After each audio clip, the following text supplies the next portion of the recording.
Toen Galilei in de 17e eeuw ontdekte dat de aarde om de zon draaide in plaats van omgekeerd, was dat voor veel mensen een grote schok. Zij hadden tot dan toe de overtuiging gehad dat de mens in het centrum van de kosmos stond. En zij hadden daarop ook hun gehele levensovertuiging gebouwd. En nu bleek dat ineens niet het geval te zijn. De theorie van Foucault kan men verduidelijken door vast te stellen dat hij eigenlijk met betrekking tot de cultuur een soort van Galilei-standpunt inneemt.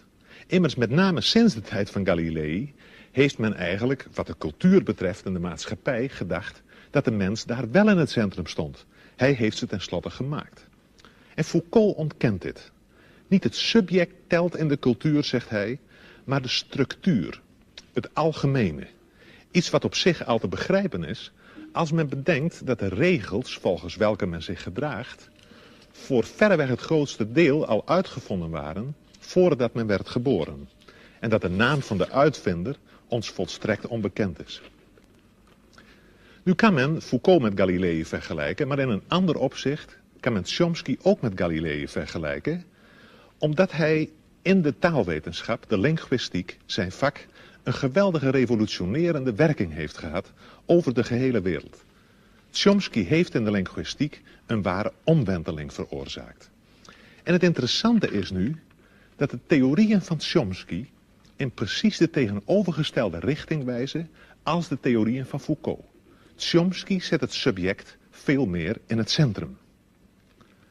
Bij de confrontatie dus van deze twee geheel verschillende denkers is het verder goed om te bedenken dat zij beide ook erg verschillend werk doen. Foucault is een cultuuronderzoeker, Chomsky is een taalonderzoeker. Of nog anders gezegd, Foucault interesseert zich erg voor de geschiedenis van de wetenschappelijke taal. Chomsky interesseert zich erg voor de taal die we gebruiken, de dagelijkse taal. Het is op zich interessant, en misschien ook niet toevallig, dat het debat tussen deze twee pas echt fel en spannend wordt in de tweede helft als het gaat over de politiek. Toch is het geloof ik goed dat er een stuk theorie aan vooraf gaat. Want in een discussie over filosofie en maatschappij gaat het er tenslotte niet om welk toevallig politiek standpunt bepaalde denkers innemen, maar is het natuurlijk van groot belang om te zien vanuit welke argumenten, of ze dat zullen doen. Het is misschien ook wel leuk dat deze discussie plaatsvond in de hal van het auditorium van de Technische Hogeschool in Eindhoven. Een discussie namelijk tussen twee filosofen, twee onderzoekers, wier werk zich kenmerkt door een grote precisie, een grote gedetailleerdheid en ook een grote helderheid. En verder vond ik het wel symbolisch dat het plaatsvond in een ruimte met veel glas. Binnen- en buitenwereld liepen door elkaar. Tijdens de uitzending zag je het verkeer buiten rijden. Symbolisch inderdaad omdat de relatie tussen binnen- en buitenwereld voorop staat in het eerste stuk van het 4e filosofendebat over menselijke natuur en ideale maatschappij.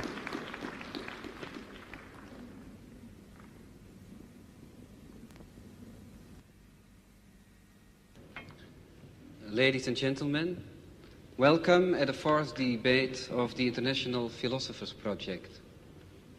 Tonight's debaters are Mr. Michel Foucault of the Collège de France and Mr. Noam Chomsky of the Massachusetts Institute of Technology.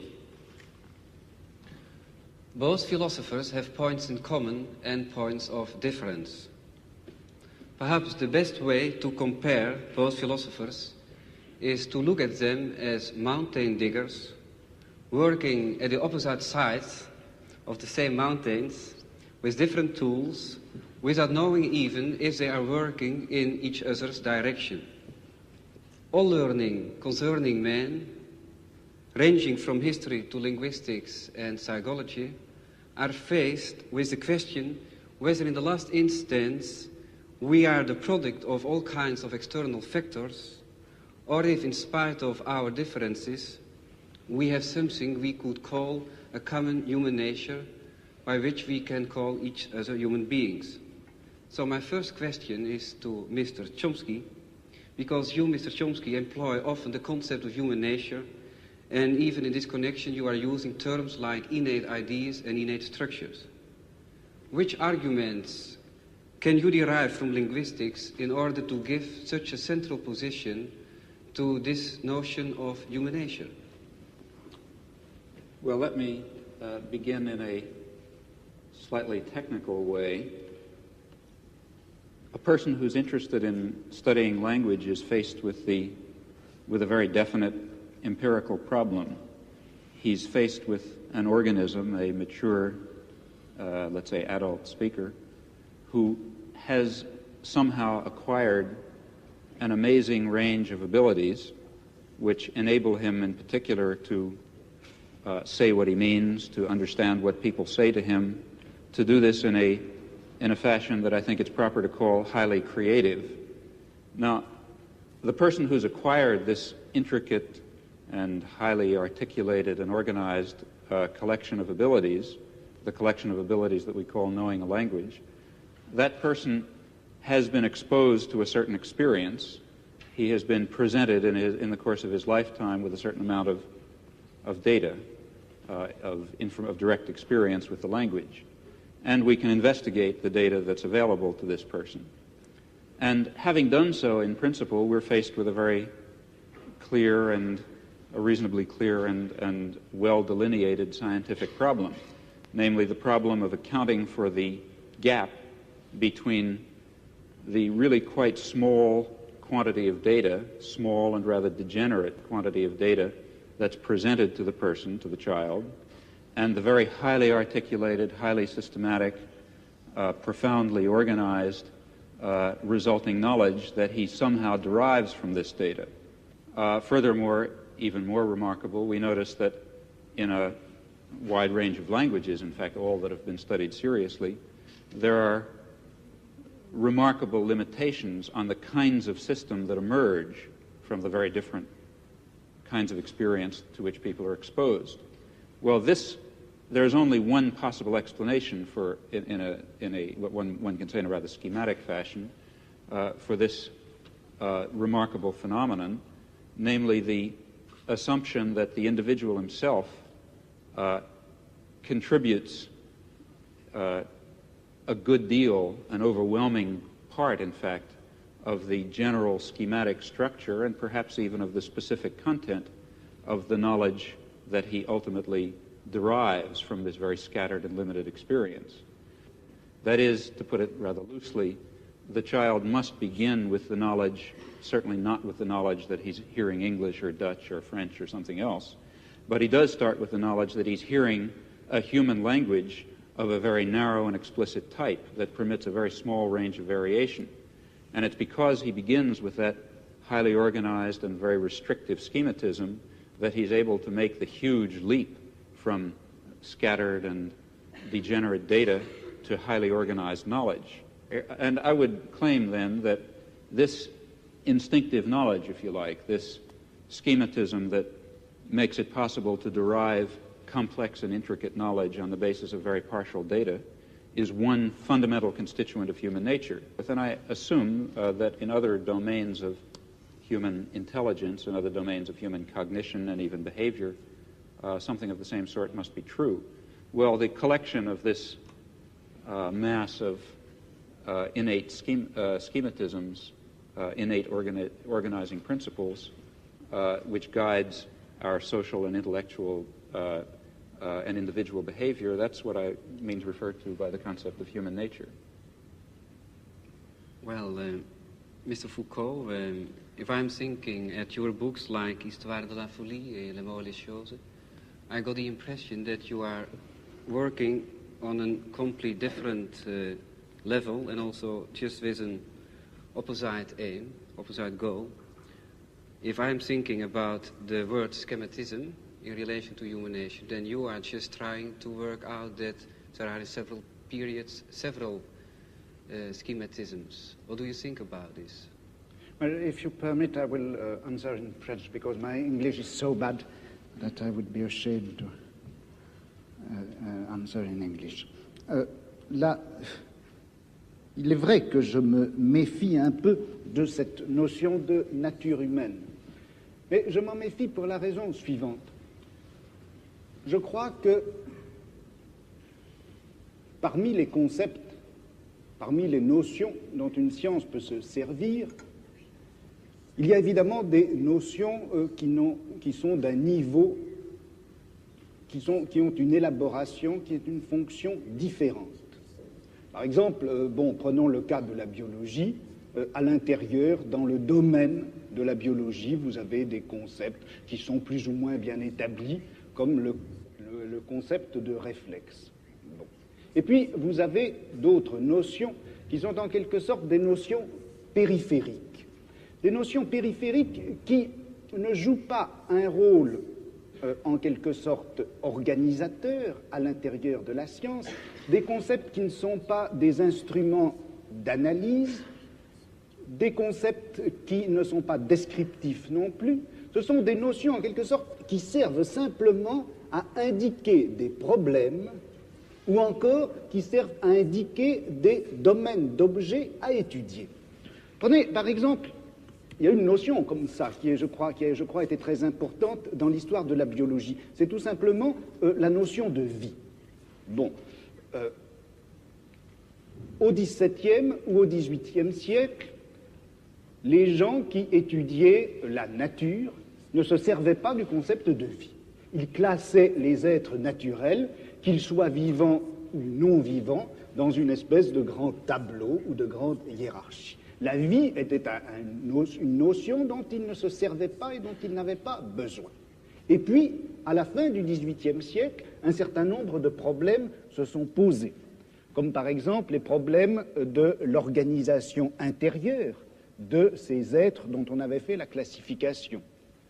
Ou bien encore, avec les progrès du microscope, le microscope d'Amici, on a vu apparaître tout un tas de phénomènes qui n'avaient pas été jusque-là encore perçus et dont les mécanismes, dont le fonctionnement n'était pas encore clair. Les progrès de la chimie ont fait également apparaître les problèmes concernant les rapports entre les réactions chimiques et les processus physiologiques de l'organisme. Et voilà que tout un domaine d'objets est apparu, domaine d'objets absolument nouveau pour le biologiste, et c'est cela qui a été appelé la vie. Et la vie, c'était une notion qui servait à indiquer le champ des objets et des domaines nouveaux que la science avait à parcourir. Bon, et je dirais, comme ça, en historien des sciences, si vous voulez, que la notion de vie a été un indicateur épistémologique, un index des problèmes à parcourir, et je me demande si on ne pourrait pas dire la même chose de la nature humaine. Foucault vergelijkt dus het begrip menselijke natuur van Chomsky met het begrip leven in de biologie en in de geschiedenis van dat vak. En hij doet dat omdat hij dat begrip menselijke natuur eerder ziet als een aanwijzing voor een onderzoeksprogramma dan als een aanwijzing voor het feit dat de mens uit zichzelf zo verschrikkelijk veel klaar zou kunnen spelen. Voor hem is dat begrip menselijke natuur eigenlijk een soort van wetenschappelijk boodschappenlijstje en niet meer dan dat. En Chomsky wil dit wel accepteren als maar duidelijk is dat vakken als biologie, fysiologie en neurologie voorlopig nog helemaal niet over de middelen beschikken om die menselijke natuur en dat taalvermogen adequaat te kunnen beschrijven. Vrij vroeg is het debat zo aangeland op een punt waar het gespreksleider elders de grootste moeite zal kosten om de partners met elkaar in contact te houden. Voor een deel ligt het natuurlijk aan de taal die ze spreken, maar voor een veel groter deel ligt dat aan het feit dat Chomsky en Foucault ieder in een verschillende denkwereld zitten, zodat hun begrippen heel gemakkelijk langs elkaar heen glijden. We krijgen eigenlijk het merkwaardige schouwspel te zien van twee breinen die gelijktijdig aan het denken zijn en om de beurt een begrip oppikken uit het betoog van de ander, om dit begrip dan vervolgens te belichten vanuit hun eigen denksysteem. Daarbij speelt dus voor Chomsky een grote rol dat begrip creativiteit, waarover nu een heel groot stuk van het debat zal gaan. Voor Chomsky is creativiteit eigenlijk een kenmerk van alle mensen. Iedereen werkt ermee. De verkeersdeelnemer, die ter plaatse in een onverwachte situatie moet gaan bedenken wat hij zal doen.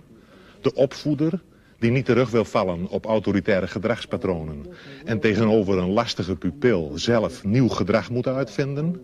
Maar vooral geldt deze creativiteit voor het kind dat een taal leert en dat daarbij merkwaardigerwijze leert om zelf nieuwe taal te produceren, te maken. Foucault staat daar tegenover. Hij vraagt voortdurend de aandacht voor het zogenoemde epistemologische veld waarbinnen de menselijke activiteit plaatsvindt. Dit epistemologische veld, oftewel episteme, wordt in het profiel omschreven als het geheel van niet bewuste regels die de algehele organisatie van onderling gescheiden velden van kennis beheersen. Foucault spreekt ook over tableau, hij noemt het ook systeem van elementen en in het debat valt ook het woord grille, tralie of rooster. We kunnen misschien het best spreken van een netwerk waarbinnen iedereen in een bepaalde cultuur denkt of hij wil of niet. Het zijn eigenlijk regels waaraan het denken van iedereen gehoorzaamt en met behulp waarvan iedereen zoekt naar bepaalde identiteiten, samenhangen enzovoort. En dit netwerk nu is niet de uitvinding van bepaalde individuen. Het bepaalt veel eer de regels van de denken- en doegewoonten, van het denken- en doespel dat we cultuur noemen en waaraan ieder individu eigenlijk onderhorig is. Een dergelijk netwerk is ook geen ding of idee, maar het ligt precies tussen ding en idee in. En de geschiedenis van het denken is dan voor Foucault ook niet de geschiedenis van ideeën, of zelfs zoiets als de ontwikkeling van de geest of iets dergelijks, maar veel eer de afwisseling van discontinue transformaties, van discontinue overgangen van het ene netwerk naar het andere. Dat is dus een heel andere aanzet dan die van Chomsky, bij wie die creativiteit in het centrum staat. En het is duidelijk dat we op dit punt bij Foucault weer diezelfde onttroning van het subject tegenkomen, waarover we in verband met Galilei in het begin reeds gesproken hebben. De filosofie van Foucault is een filosofie waarbij de filosoof zelf eigenlijk voortdurend uit het beeld verdwijnt. Ja, paradoxaal genoeg zou je moeten zeggen, het is eigenlijk een filosofie zonder filosoof. En je moet dit ook nog generaliseren, want de mens is bij Foucault in zekere zin de grote afwezige in zijn eigen cultuur. En het is in dit verband dan ook heel begrijpelijk dat Foucault nogal fel en afwijzend reageert wanneer de gespreksleider belangstelling begint te vertonen voor privéaspecten van zijn bestaan. Wanneer Foucault debatteert, dan gaat het over alles, behalve over Foucault zelf. Dit dus ter introductie op dit volgende, vrij uitvoerige theoretische stuk van het debat, dat eigenlijk maar voortdurend allerlei aspecten van één hoofdvraag behandelt, en wel de vraag: in hoeverre is de mens in staat iets nieuws te ontdekken, en als dat zo is, hoe moeten we het dan begrijpen?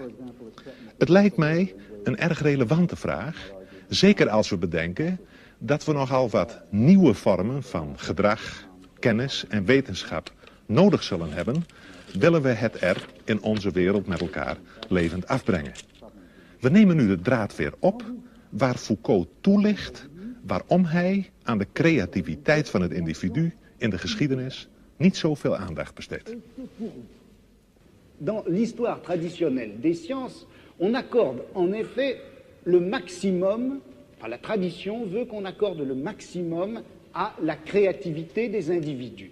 L'histoire des sciences, jusqu'à ces dernières années, consistait essentiellement à montrer en quoi un individu, que ce soit Newton ou que ce soit Mendel, peu importe, avait été effectivement le créateur ou le découvreur plutôt d'une vérité qui était là, inscrite dans les choses et dans le monde, et que personne avant eux n'aurait vu. Le postulat, il y a, je crois, qui dort en quelque sorte sous l'histoire des sciences traditionnelles, c'est ceci, c'est que la vérité est là pour être connue et que pourtant l'esprit de l'homme, par la suite, par l'effet d'un certain nombre d'inhibitions ou d'obstacles, n'est pas parvenu à voir cette vérité. L'esprit de l'homme est fait pour voir la vérité et un obstacle contingent l'en empêche. Cet obstacle, ça peut être, eh bien, selon les historiens, les conditions économiques et sociales, ou ça peut être la forme des mentalités, ou ça peut être la crédulité les vieux thèmes et mythes religieux, par exemple, ou moraux, enfin tout ceci qui constitue comme les obstacles, les écailles sur les yeux de celui qui voudrait voir. Mais en droit, l'esprit est fait pour voir, en droit, l'esprit est fait pour avoir accès à la vérité. Dans cette conception traditionnelle de l'histoire des sciences, d'une part, si vous voulez, on donne toute la créativité à l'individu, qui est en droit possesseur de la vérité, et puis on la lui retire par le système des obstacles qui viennent d'une façon tout à fait contingente l'empêcher de saisir, de formuler, de construire cette vérité à laquelle il a droit en principe. Bon. Alors, moi, le problème qui s'est posé à moi, c'était précisément un peu l'inverse. Parce que qu'est-ce qui se passe quand on assiste à une grande transformation scientifique? Dans une transformation scientifique, comme par exemple la naissance de la biologie au milieu du XVIIe siècle, ou la naissance de la philologie à la fin du XVIIIe, au début du XIXe. C'est vrai qu'un certain nombre d'obstacles, un certain nombre de préjugés, un certain nombre d'idées toutes faites tombent et viennent à disparaître. Mais ce qui m'a frappé, c'est que une science, au moment où elle naît, non seulement se débarrasse d'un certain nombre d'obstacles et d'obscurités, mais en même temps, elle supprime un certain nombre de savoirs et de connaissances existantes qu'elle occulte, qu'elle cache, comme si elle appliquait une grille nouvelle qui, tout en permettant de faire apparaître des phénomènes jusque-là cachés, cache des connaissances déjà acquises.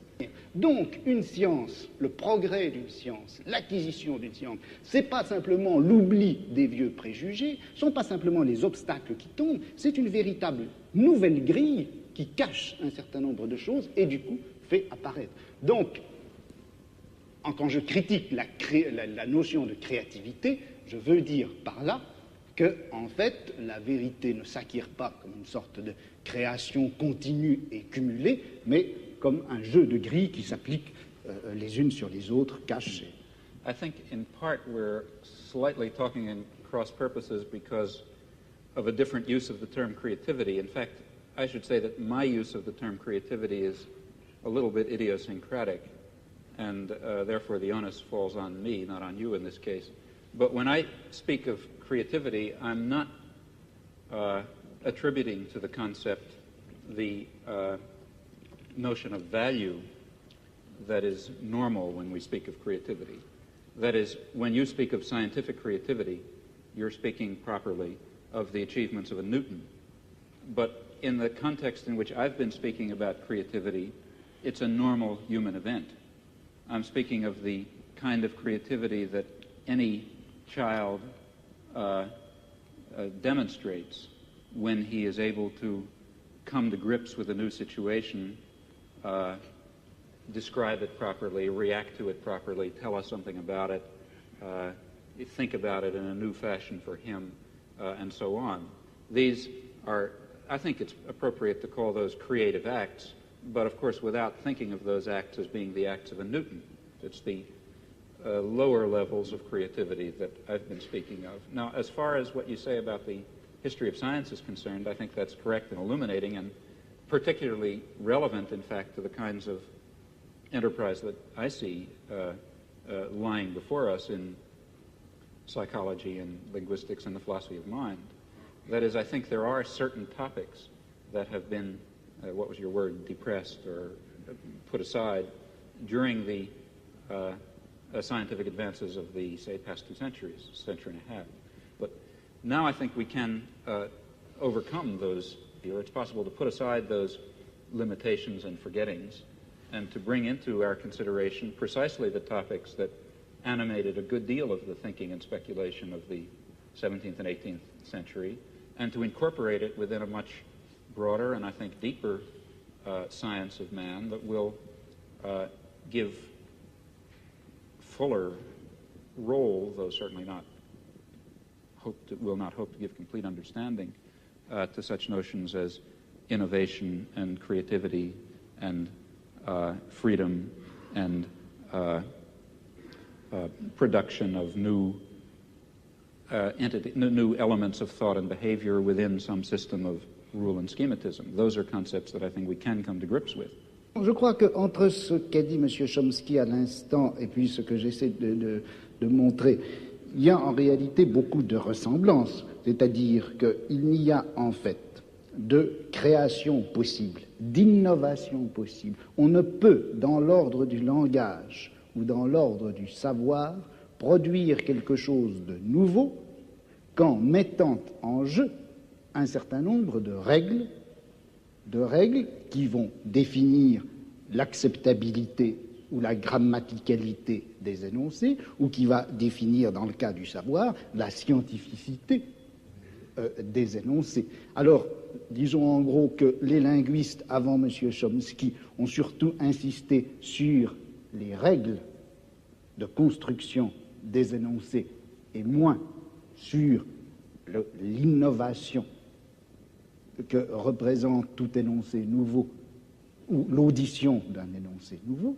Et puis, dans l'histoire des sciences ou dans l'histoire de la pensée, on avait beaucoup plus l'habitude d'insister sur la création individuelle et on avait tenu à l'écart, on avait laissé dans l'ombre ces espèces de règles communes, générales, qui sont en œuvre obscurément à travers toute découverte scientifique, toute invention scientifique, ou même d'ailleurs toute innovation philosophique. Des règles non seulement linguistiques, mais épistémologiques, et qui caractérisent le savoir contemporain.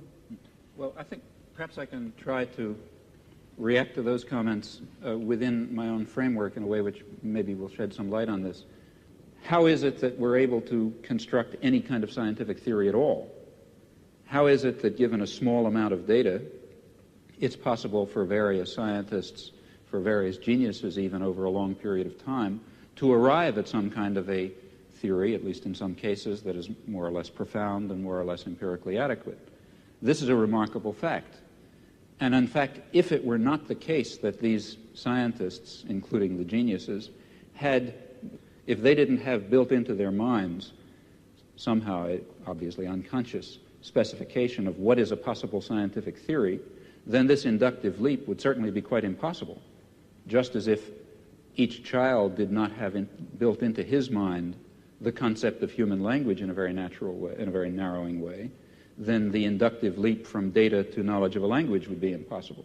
So even though the process of, let's say, deriving knowledge of physics from data is far more complex, far more difficult for us, for organisms such as us, far more drawn out in time, requires intervention of genius and so on and so forth, nevertheless, in a certain sense, the achievement of discovering physical science, or biology or whatever you like, is based on something rather similar to the achievement of the normal child in discovering the structure of his language. That is, it must be achieved on the basis of an initial limitation, an initial restriction on the class of possible theories. And the fact that science converges and progresses, that itself shows us that such initial limitations and structures exist.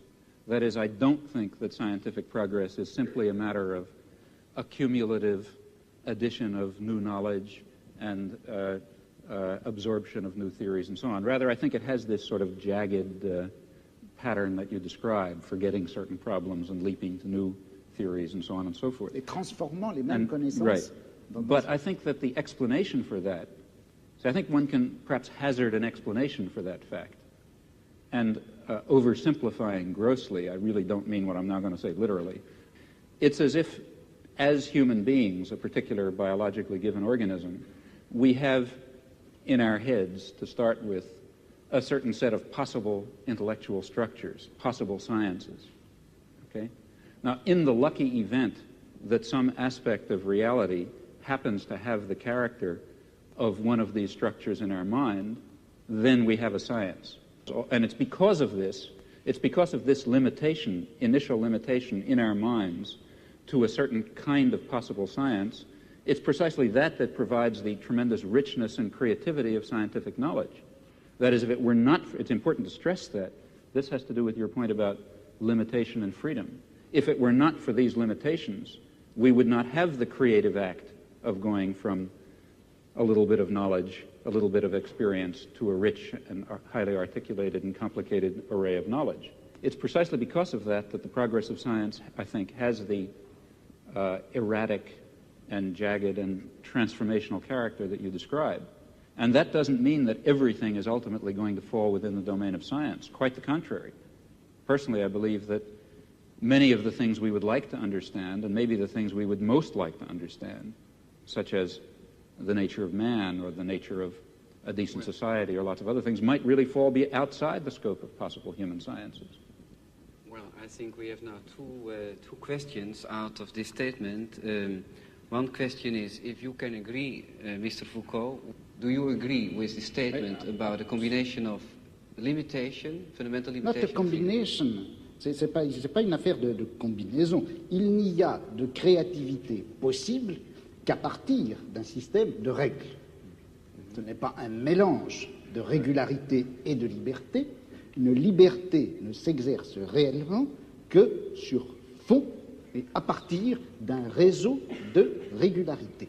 Le problème, alors là, que je me pose, et où je ne suis pas peut-être tout à fait d'accord avec M. Chomsky, c'est lorsqu'il place ces régularités à l'intérieur, en quelque sorte, de l'esprit ou de la nature humaine. Je me demande si le système de régularité, de contraintes qui rendent possible une science, on ne peut pas les trouver ailleurs, en dehors même de l'esprit humain, dans des formes sociales, dans des rapports de production, dans des luttes de classe, etc. Mais quand même, qu'est-ce que la raison pour vous de parler de temps en temps de la mort de l'homme ou du fin de la période 19e, 20e siècle, n'est-ce pas? Mais ça n'a pas de rapport avec ce que nous disons, là. Ah, je ne sais pas, parce que je pense à... quand je traite d'appliquer, qu'est-ce que vous avez dit, à votre notion anthropologique. Vous avez refusé déjà de parler sur votre propre créativité et liberté, n'est-ce pas? Alors, qu'est-ce qu'elle a raison? Quelles sont les raisons psychologiques, je me demande? Mais quelles sont peut-être... ça, vous le demandez, mais moi, mais quelles sont les raisons, laissons-nous dire, plus objectives peut-être pour vous, votre conception de savoir, de la connaissance, de la science, pour refuser de répondre à des questions personnelles, n'est-ce pas? Ça a à faire quelque chose avec votre conception de la société.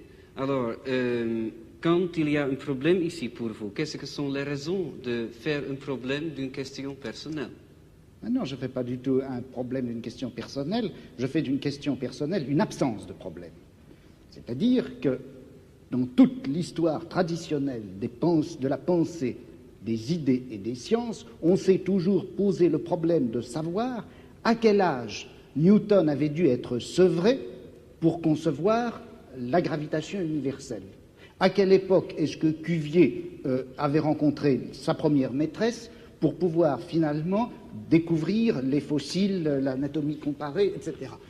Ce genre d'analyse, enfin que je caricature, ce genre d'analyse est, je crois, sans intérêt. Il est beaucoup plus intéressant de saisir les transformations d'un savoir en général à l'intérieur à la fois du domaine général des sciences et également de ce domaine en quelque sorte vertical que constitue une société, une culture, une civilisation à un moment donné. Et quand on saisit l'ensemble de la transformation, à ce moment-là, eh bien, on s'aperçoit que les petits événements individuels de la vie du savant n'est pas important. Opnieuw verdwijnt in deze laatste opmerking van Foucault het individuele leven van de geleerde onderzoeker uit het beeld. Maar hoe zit het dan met de verhouding van de mens tot zijn cultuur als het gaat over de politiek en misschien zelfs over de vraag hoe je die cultuur en die maatschappij kunt veranderen? Immers, men kan wel laten zien dat in de geschiedenis van de wetenschap en in de geschiedenis van de cultuur de inbreng van het individu een vrijwel te verwaarlozen rol speelt. De vraag, hoe moet ik handelen, de politieke vraag, blijft desalniettemin recht overeind staan. En het zal na het voorgaande misschien al duidelijk zijn dat die politieke vraag in het perspectief van Foucault heel sterk wordt tot de vraag: in hoeverre kan de mens ontsnappen aan zijn eigen cultuur? Daarbij is het wel van belang om op te merken dat Foucault zich helemaal niet wil distancieren van de politiek. Integendeel, hij zegt ergens, wat zou ik ideologisch verblind moeten zijn om me niet te interesseren voor datgene wat het meest wezenlijke is in het menselijk bestaan. Economische verhoudingen, machtsverhoudingen en noem maar op. Chomsky en Foucault zijn het dus wel eens over het belang van de politieke vraagstelling. Het is misschien ook wel informatief om nog eventjes uitdrukkelijk te zeggen dat Chomsky zijn politieke standpunt betitelt als anarcho-syndicalisme. Hij is van mening dat het noodzakelijk is de verschillende vormen van kapitalisme op te heffen en te doorbreken ten bate van de directe participatie van de arbeider in arbeidersraden enzovoort. Decentralisatie, socialisatie en participatie, het zijn sleutelwoorden in het politiek programma van Chomsky.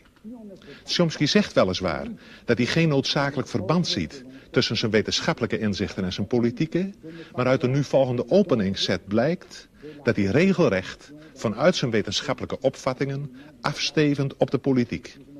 Zijn politieke en wetenschappelijke inzichten mogen niet logisch uit elkaar voortvloeien, ze lopen wel degelijk parallel. Well, let me begin by referring to something that I've already discussed. That is, if it is correct, as I believe it is, that a fundamental element of human nature is the need for creative work, for creative inquiry, for free creation without the arbitrary limiting effects of coercive institutions, then of course it will follow that a decent society should maximize the possibilities for this fundamental human characteristic to be realized. That means trying to overcome the elements of repression and oppression and destruction and coercion that exist in any existing society, ours for example, as a historical residue. Now, a federated, decentralized system of free associations incorporating economic as well as social institutions would be what I refer to as anarcho-syndicalism, and it seems to me that it is the appropriate form of social organization for an advanced technological society in which human beings do not have to be forced into the position of tools, of cogs in a machine, in which the creative urge, that I think is intrinsic to human nature, will in fact be able to realize itself in whatever way it will. I don't know all the ways in which it will. Je suis dans ma démarche beaucoup moins avancée, je vais beaucoup moins loin que M. Chomsky, c'est-à-dire que j'avoue n'être pas capable de définir, il n'y a plus forte raison de proposer un modèle de fonctionnement social idéal pour notre société scientifique ou technologique.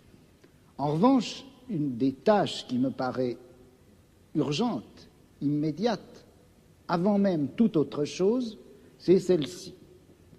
On a l'habitude, du moins dans notre société européenne, de considérer que le pouvoir, il est localisé entre les mains du gouvernement et il s'exerce par un certain nombre d'institutions bien particulières qui sont l'administration, en France on appelle ça préfectorale, enfin je ne sais pas comment on dit ailleurs, l'administration, la police, l'armée. On sait que toutes ces institutions-là sont faites pour transmettre les ordres, les faire appliquer et punir les gens qui n'obéissent pas.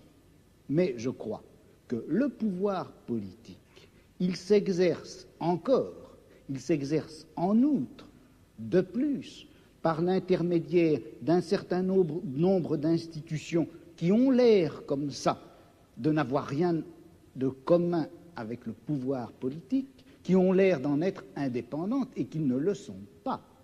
On sait bien que l'université, d'une façon générale, tout le système scolaire, qui en apparence est fait simplement pour distribuer le savoir, on sait que cet appareil scolaire est fait pour maintenir au pouvoir une certaine classe sociale et exclure des instruments du pouvoir toute une autre classe sociale.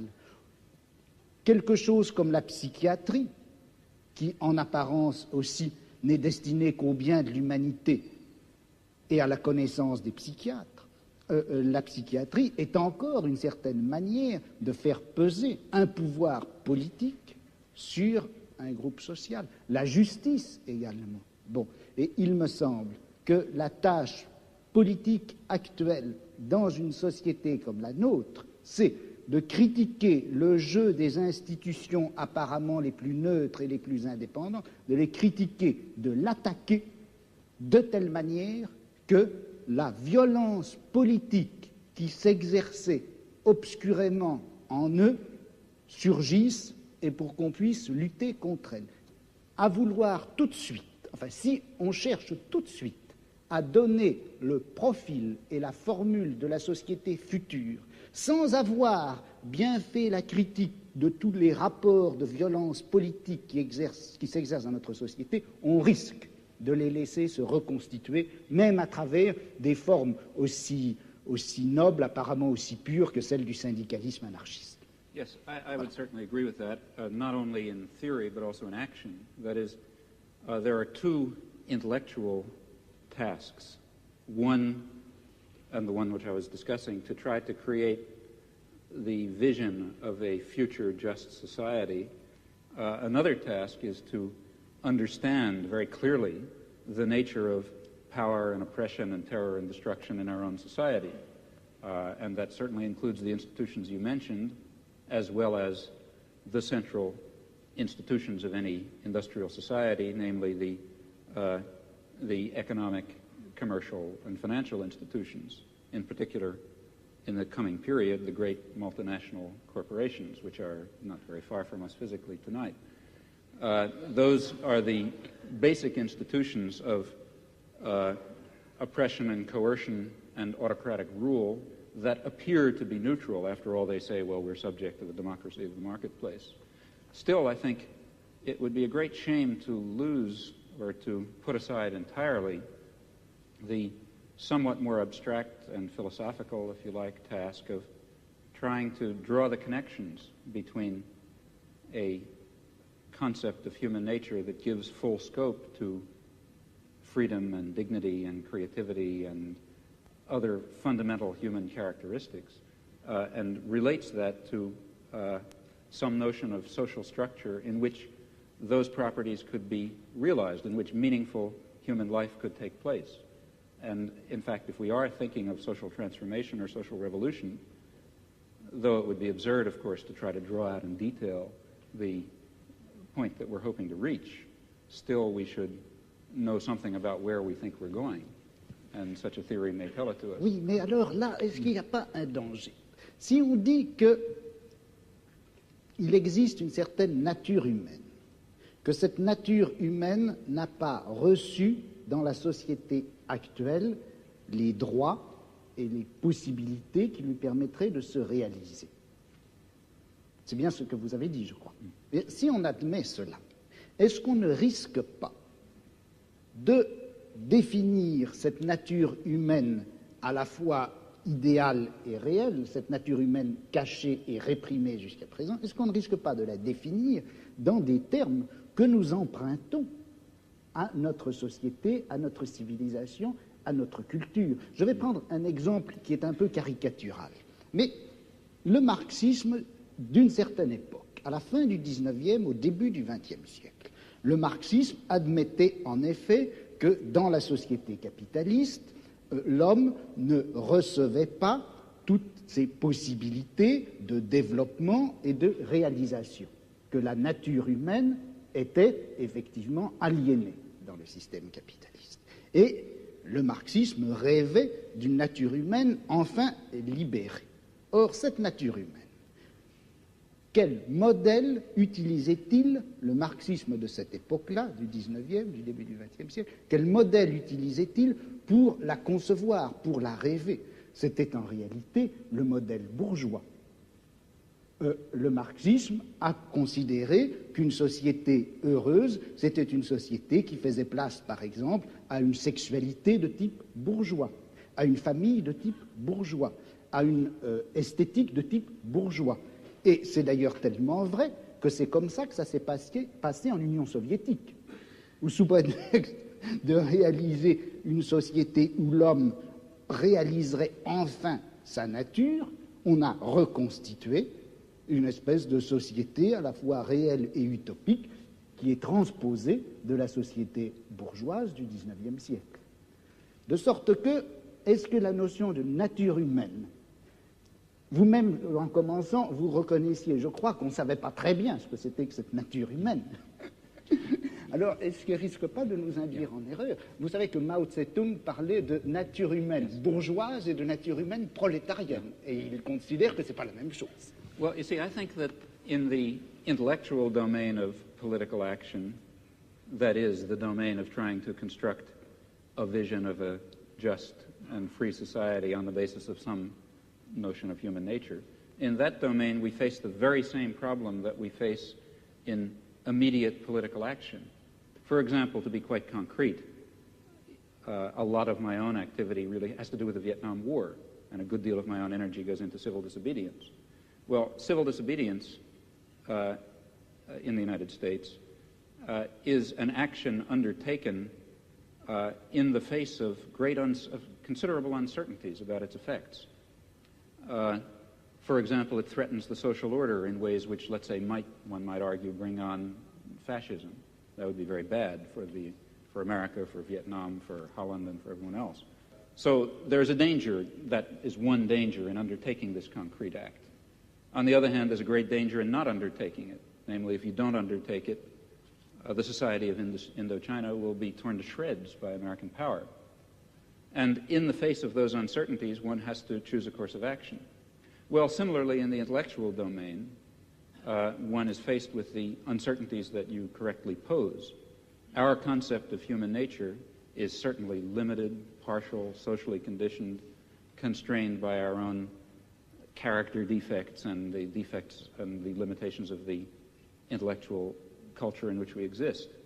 Yet at the same time, it's of critical importance that we have some direction, that we know what impossible goals we're trying to achieve if we hope to achieve some of the possible goals.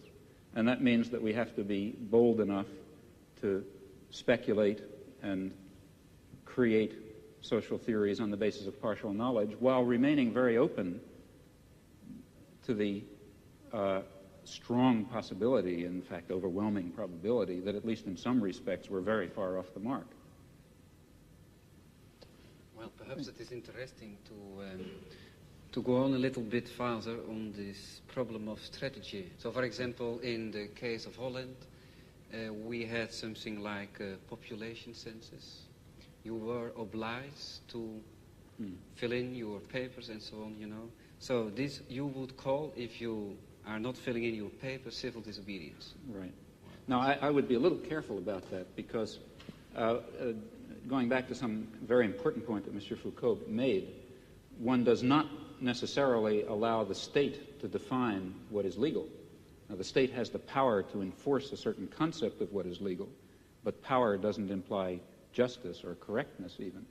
So the state may define something as civil disobedience and may be wrong in doing so. For example, in the United States, the state defines it as civil disobedience to, let's say, derail an ammunition train that's going to Vietnam.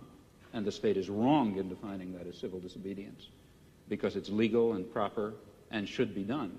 It's proper to carry out actions that will prevent the criminal acts of the state, just as it's proper to violate a traffic ordinance in order to prevent a murder. If I was standing at a street corner and the traffic light were red, let's say I was standing in my car and I drove across the traffic light to prevent somebody from, let's say, machine gunning a group of people, of course that's not violation of law. It's an appropriate and proper action. No sane judge would convict you for such an action. Similarly, a good deal of what the state authorities define as civil disobedience is not really civil disobedience. In fact, it's legal, in fact, obligatory behavior in violation of the commands of the state, which may or may not be legal commands. So one has to be rather careful about calling things illegal, I think. Oui, mais alors là, je voudrais vous poser une question. Quand aux États-Unis, lorsque vous faites une action franchement illégale, which I regard as illegal, not just the state. No, when the state's an But the action state that regards as the illegal. state considers as illegal. Yeah. Est-ce que vous faites cette action parce que vous la trouvez I understand. juste Yeah. en vertu d'une justice idéale, ou bien est-ce que vous la faites parce que Yeah. la guerre de classe Yes. la rend utile et nécessaire? Well, Est-ce que vous vous référez à une justice idéale? Voilà again, le problème. very often when I do something which the state regards as illegal, I regard it as legal. Yes, that's because it. I regard the state as criminal. Alors- But in some instances, that's not true. That is, let me be quite concrete about it, and move from the area of class war to imperialist war, where the situation is somewhat clearer and easier. Take international law, a very weak instrument as we know, but nevertheless it incorporates some rather interesting principles. Well, international law, in many respects, is the instrument of the powerful. That is, international law permits much too wide a range of international forceful intervention in support of existing power structures that define themselves as states and against the interests of masses of people who happen to be organized in opposition to states. But, in fact, international law is not solely of that kind. And, in fact, there are interesting elements of international law, let's say embedded in the United Nations Charter, which permit, in fact, I believe, require the citizen to act against his own state in ways that the state will falsely regard as criminal. But nevertheless, he's acting legally, because international law also happens to prohibit the threat or use of force in international affairs, except under some very narrow circumstances, of which, for example, the war in Vietnam is not one, which means that in the particular case of, let's say, the Vietnam War, the one that interests me most, the American state is acting in a criminal capacity, and people have the right to stop criminals from murdering people. Just because the criminal happens to call your action illegal when you try to stop him, that doesn't mean it is illegal. I mean, a perfectly clear case of that is the present case of the Pentagon Papers in the United States, which I suppose you know about. Reduced to its essentials and forgetting legalisms, what is happening is that the state is trying to prosecute people for exposing its crimes. That's what it amounts to. C'est donc au nom d'une justice plus pure que vous critiquez le fonctionnement de la justice. Parce que, c'est pour moi, si vous voulez, important de savoir ça, parce que nous avons actuellement en France un débat sur le problème de la justice et à propos de l'institution d'un tribunal populaire à propos de la justice. Vous connaissez le problème des... Et un certain nombre de gens, comme Sartre par exemple, pensent que pour faire actuellement la critique du système pénal en France, ou pour faire la critique des pratiques policières, de la manière dont la police se conduit, il faut faire une sorte de tribunal qui, au nom d'une justice idéale, d'une justice supérieure, d'une justice humaine en général, condamnera la pratique des juges français ou des policiers français. Et puis, il y a un autre groupe de gens, et je me sens, je travaille avec ces gens-là, qui disent non, il ne faut pas faire cela parce que quand vous vous référez à la justice idéale que le tribunal serait censé appliquer, vous vous référez en fait à un certain nombre d'idées de justice qui ont été formées à notre époque par un certain groupe d'individus qui sont eux-mêmes, malgré tout, d'une façon directe ou indirecte, les produits de la société dans laquelle nous nous trouvons. Il faut attaquer les pratiques de la justice, il faut attaquer la police, il faut attaquer les pratiques policières, mais en termes de guerre et non pas en termes de justice. But you see, surely you believe that your role in the war is a just role, that you're fighting a just war, to bring in a concept from another domain. And that, I think, is important. If you thought that you were fighting an unjust war, you couldn't follow that line of reasoning. And I would like to slightly reformulate what you said. It doesn't seem to me that the difference is between legality and ideal justice. It's rather between legality and better justice. Now, this better system may have its defects, certainly will. But comparing the better system with the existing system and not being confused into thinking that our better system is the ideal system, we can then argue, I think, as follows, that the concept of legality and the concept of justice are not identical. They're not entirely distinct either. Insofar as legality incorporates justice in this notion, in this sense of better justice, referring to a better society, then we should follow and obey the law and force the state to obey the law and force the great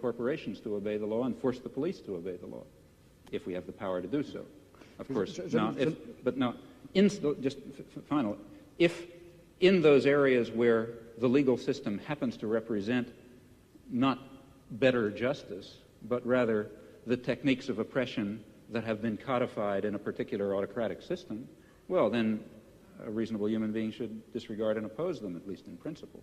He may not, for some reason, do it in fact. Alors, je voulais simplement répondre à votre toute première phrase quand vous avez dit « Mais la guerre que vous faites contre la police, si vous ne considériez pas qu'elle est juste, vous ne la feriez pas. » Alors, je vous répondrai un peu en termes de Spinoza. Je vous dirai « Le prolétariat ne fait pas la guerre à la classe dirigeante parce qu'il considère que cette guerre est juste. Le prolétariat fait la guerre à la classe dirigeante parce qu'il veut, pour la première fois dans l'histoire, prendre le pouvoir. Et c'est parce qu'il veut prendre le pouvoir qu'il considère que sa guerre est juste. Yeah, I don't agree On fait la guerre pour gagner et pas parce qu'elle est juste.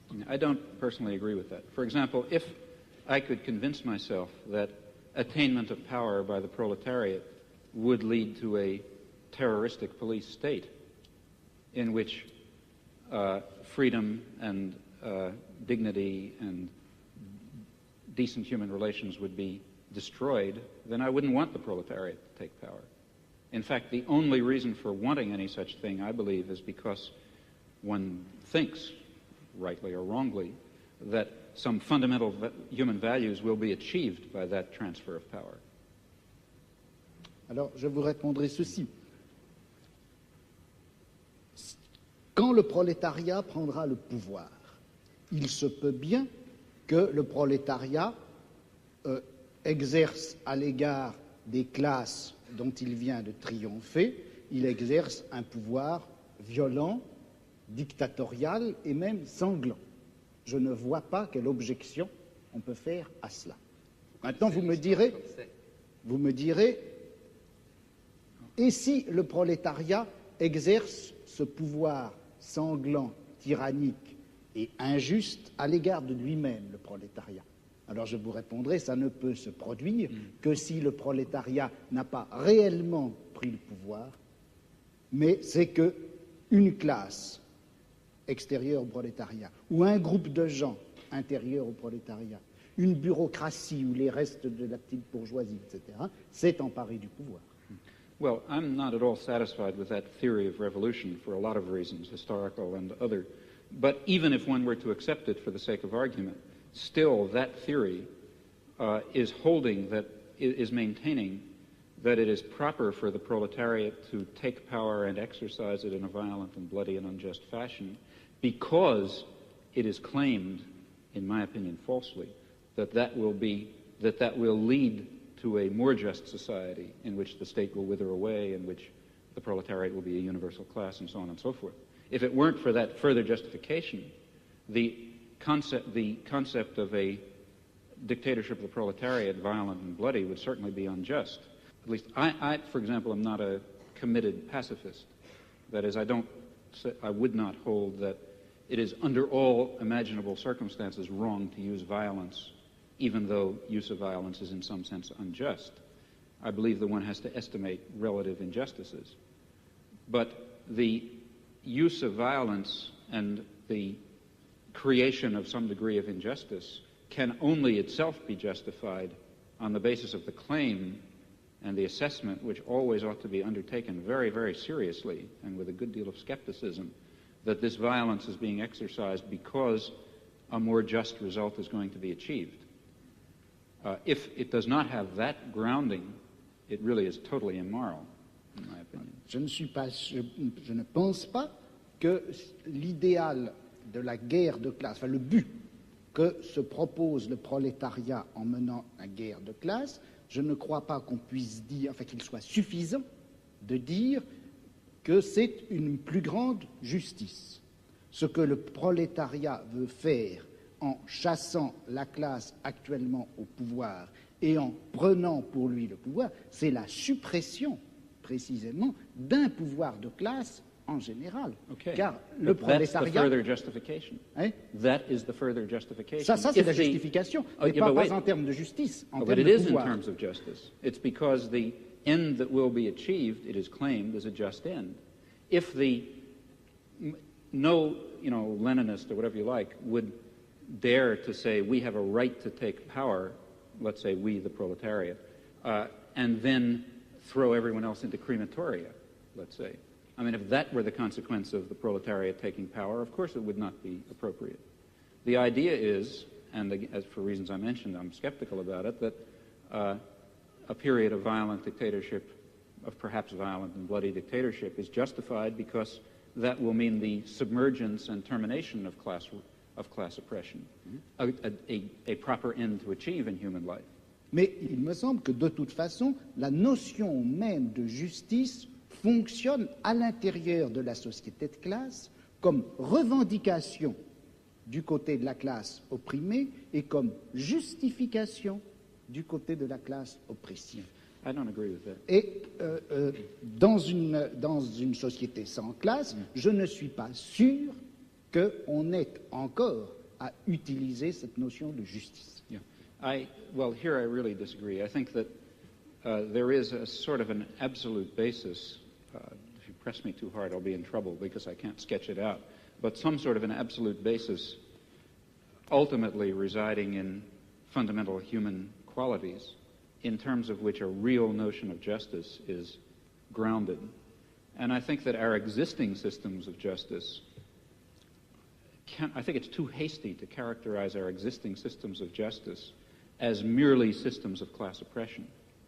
I don't think that they are that. I think that they embody systems of class oppression, and they embody elements of other kinds of oppression. But they also embody a kind of a groping towards the true humanly valuable concept of justice and decency and love and kindness and sympathy and so on, which I think are real. Bon, est-ce que j'ai du temps pour répondre? Oui, Combien? Parce que 2 minutes. Ben, moi, je dirais que c'est injuste. Absolutely unjust. Non, mais bon, je ne veux pas répondre en si peu de temps.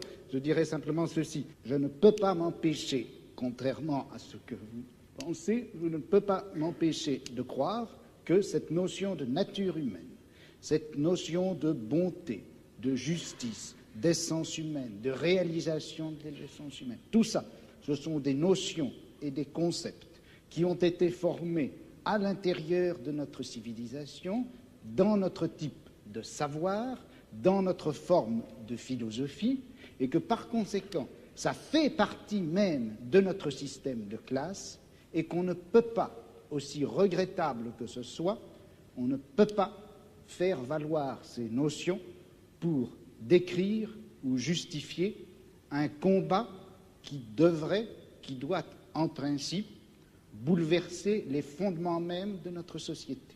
Il y a là une extrapolation dont je n'arrive pas à trouver la justification historique. Well,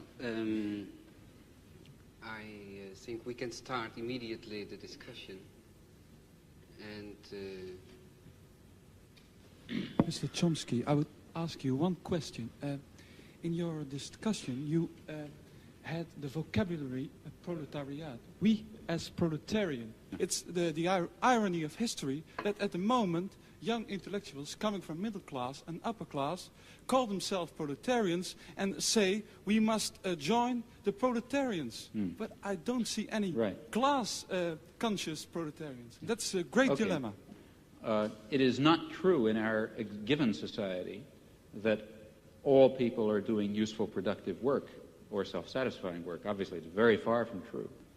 Those people. Lots of people who are excluded from the possibility of productive labor. And I think the revolution, if you want, should be in the name of all human beings, but it will have to be conducted by certain categories of human beings, and those will be, I think, the human beings who really are involved in the productive work of society.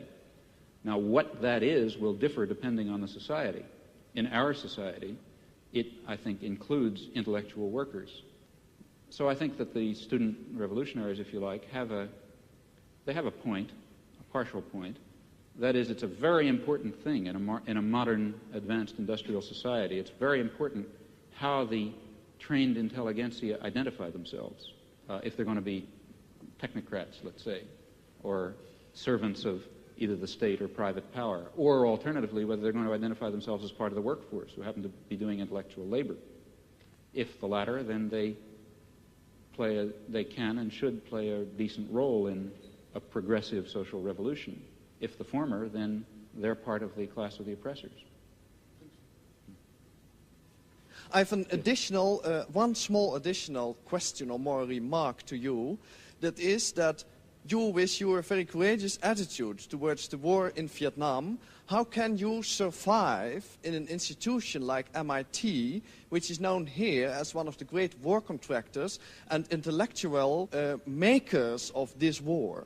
There are two aspects to that. One is the question how MIT tolerates me, and the other question is how I tolerate MIT. Well, as to how MIT tolerates me, here again I think one shouldn't be overly schematic. It's true that MIT is a major institution of war research, but it's also true that it embodies very important libertarian values, which are, I think, quite deeply embedded in American society, fortunately for the world.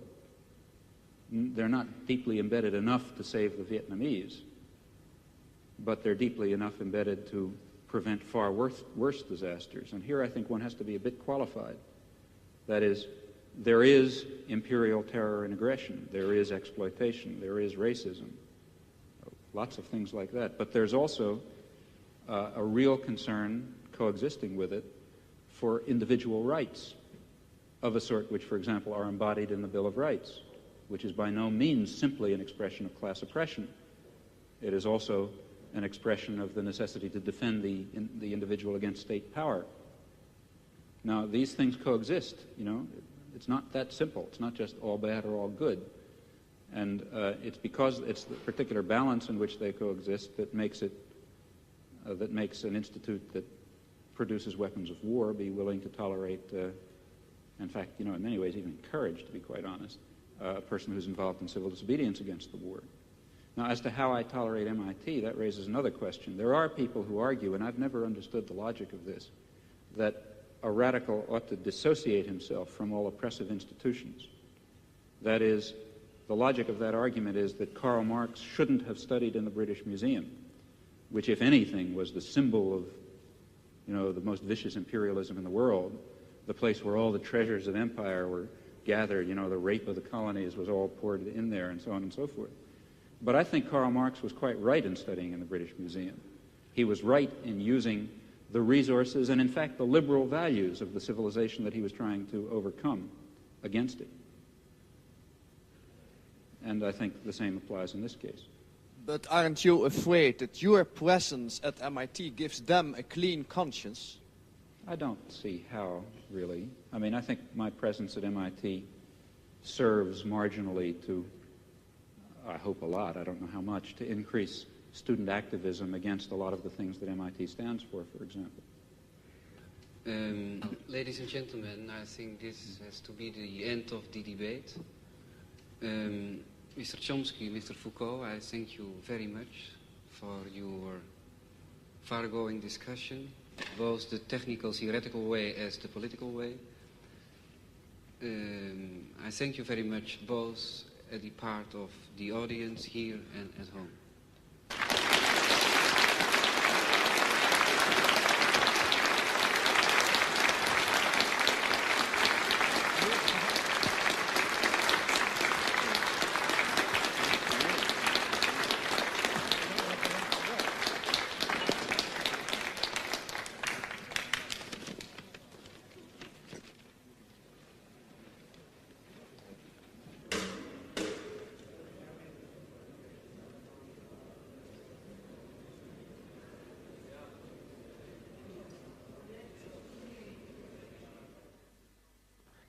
De Nederlandse tekst van dit debat kunt u bestellen bij de NOS door een briefkaart met uw naam en adres en 1 gulden aan extra postzegels aan de adreszijde te sturen aan NOS Filosofen, postbus 1500, Hilversum.